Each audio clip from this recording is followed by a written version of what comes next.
We had limited options. We needed new ships. We didn't have an option to go for new buildings because of the length of time it would take at least a minimum of 5 years to build new ships, and our service is in need of new ships and added capacity much before that time. So we made a decision in partnership with the Stena Group to take these particular vessels, which are excellent vessels from a capacity side and a modern, efficient vessel perspective, to take the vessels and convert them into excellent people carriers. In good time before the vessel arrived at the yard, a thorough design work was performed, including structural strength, capability to add new topsides, adjustments of all domestic systems on board, such as ventilation, fire safety, etc. All this work has been scrutinized and approved by both the Maritime Administration and the Classification Society, and was the basis for the contract specification with the conversion shipyard.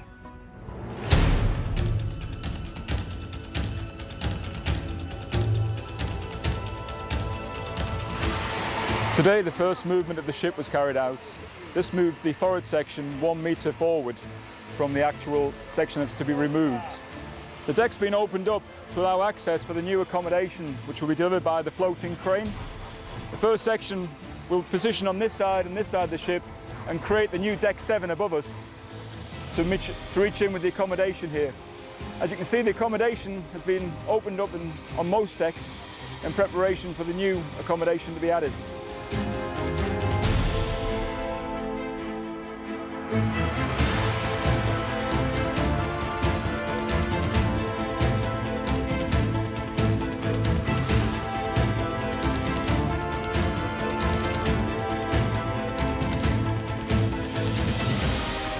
The next stage of the operation is to actually remove the old sections. This will be done in 2 stages, deck 5 and part of deck 3 going off in the first stage, and then the crane will come back and remove the actual lower sections, deck 3, deck 1 and the hull. To cut the ship and shorten it is not a very common modification. However, it has been done a number of times in the past. The principle of removing a section of the vessel and welding together the forward and the aft part again is really following the principles applied when building the ship. During the construction of a new building, a number of sections similar to the section now taken out are being welded together in a dry dock or on a slipway to form the shape of the ship. What we have done is to remove one of these 12-meter sections. The welding procedures and the quality control is exactly the same as for a new building, and this will ensure that the final quality and strength of the shortened vessel will be no less than the original vessel.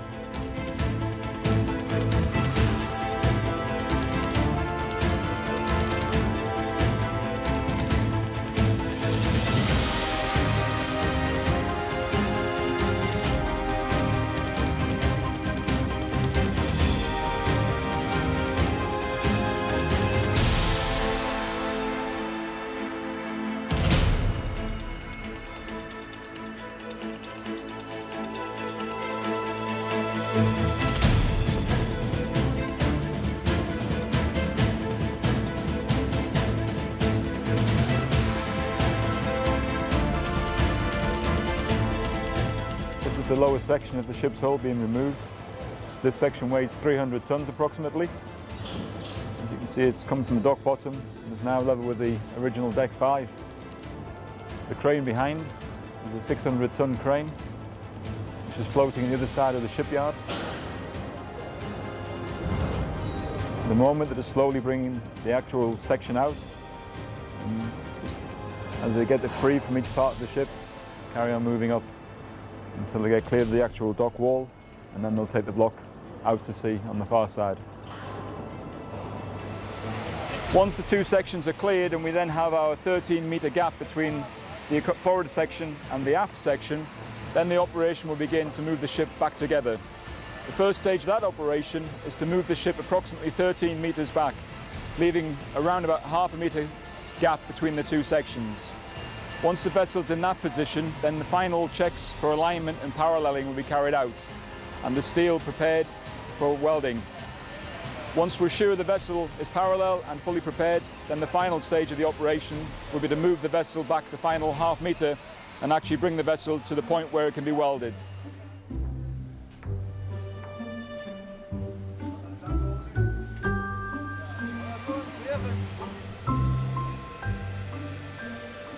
I think it's fair to say neither Stena or Marine Atlantic thought that these ships could work because they were too long and they didn't have enough capacity for the number of passengers we need to carry. But we followed on with those conversations, and in time, between Marine Atlantic and Stena, we were able to develop a concept. Our role in that has been, as a partner, we've helped co-design the vessel. So although Stena brings all the technical expertise to the table, it's the cooperation of the Marine Atlantic people, managers and technical people with the Stena group that have developed the concept design, moved the concept design into actual detailed specifications. And Stena came to the yard with the contract, and our people have been here in the yard from an oversight perspective because we've been here from the beginning to ensure that as the project proceeded, all the adaptations that were required to meet our service demands were made. And as well, we're here, of course, to safeguard our investment in the vessels, to make sure that they're technically sound and we're actually getting the product that we expect to get. There will be several new features on the ships resulting from the conversion. In addition to the new and higher passenger capacity, there will be new cargo access equipment, making the ship fit in all 3 Marine Atlantic ports, as well as automatic mooring functions, enabling a fast and secure mooring of the ship in all weather conditions.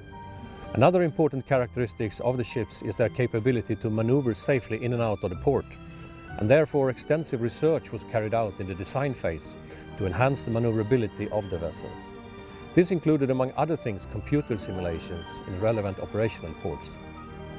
As a result, a third bow thruster was added, and this in connection with the shortening of the vessel and the high efficiency flap rudders will give very good maneuvering capabilities in the sometimes narrow ports where the ships will be operated. For all large conversions, the characteristics of the ships will be scrutinized and approved by the maritime administrations with reference to the international SOLAS legislations, which are the international safety rules for ships design and construction. The Blue Petits and the Highlanders will in fact even surpass these rules for intact and damage stability. In conclusion, now seeing the Blue Petits and the Highlanders being finalized, I can conclude that we have, in cooperation with the Marine Atlantic team, converted ships designed to fulfill the high expectations of Marine Atlantic and their customers, both as to passenger comfort and service, as well as their safety.